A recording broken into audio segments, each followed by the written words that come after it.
Hey again, guys.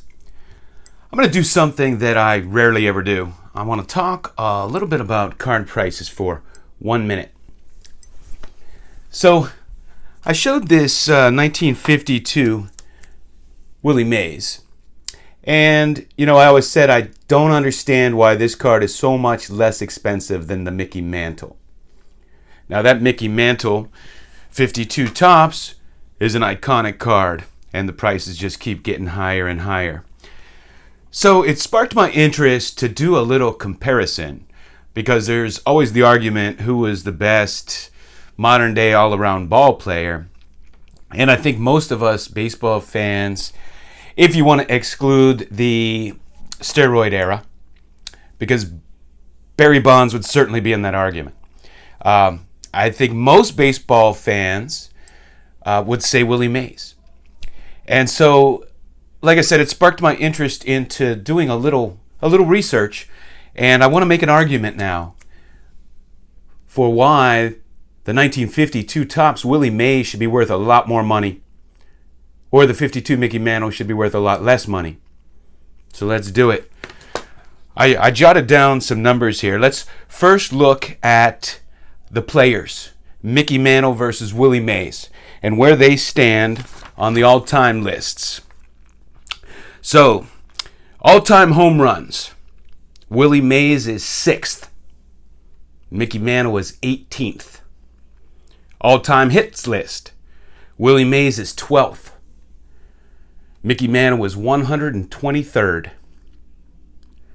Golden Gloves. Willie Mays has 12.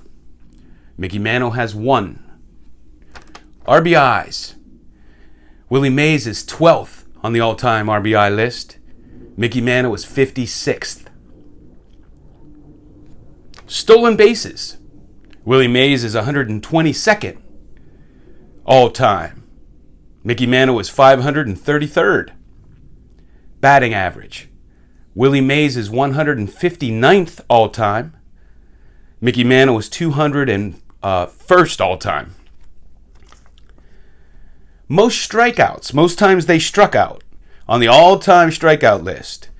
Willie Mays is 64th on that list, and Mickey Mantle is 36th.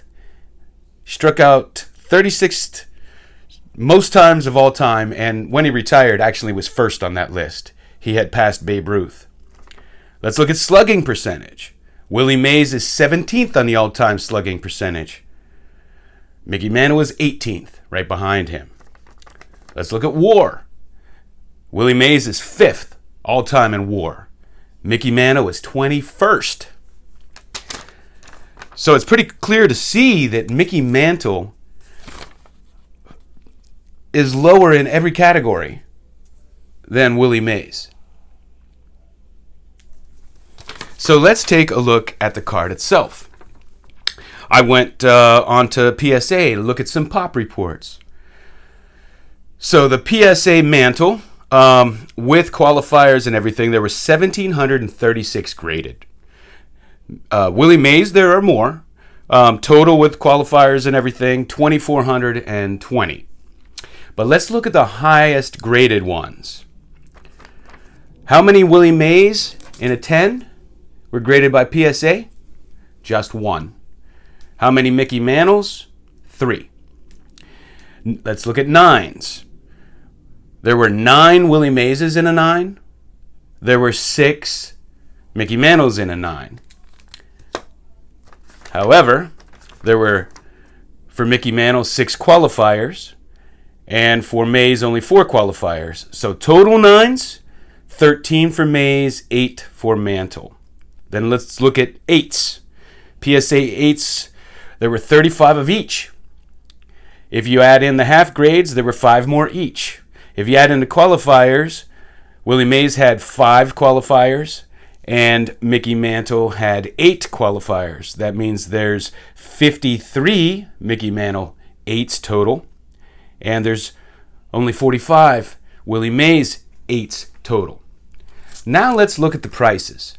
I went on eBay just now, and the cheapest I could find, a 1952 Mickey Mantle in a 3, and a 3, mind you, is $99,000.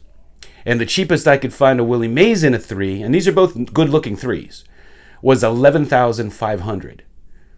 So Mickey Mantle's $99,000 and Willie Mays is $11,500. Despite the fact that Willie Mays is higher in every category than Mickey Mantle as a baseball player. Despite the fact that there's really a very small dispersion between how many of each cards exist. And of course, these are both of their second-year cards. Neither one is a rookie card. So why does the Mickey Mantle sell so much higher than the Willie Mays? You tell me. Love to hear your comments. Thanks for watching.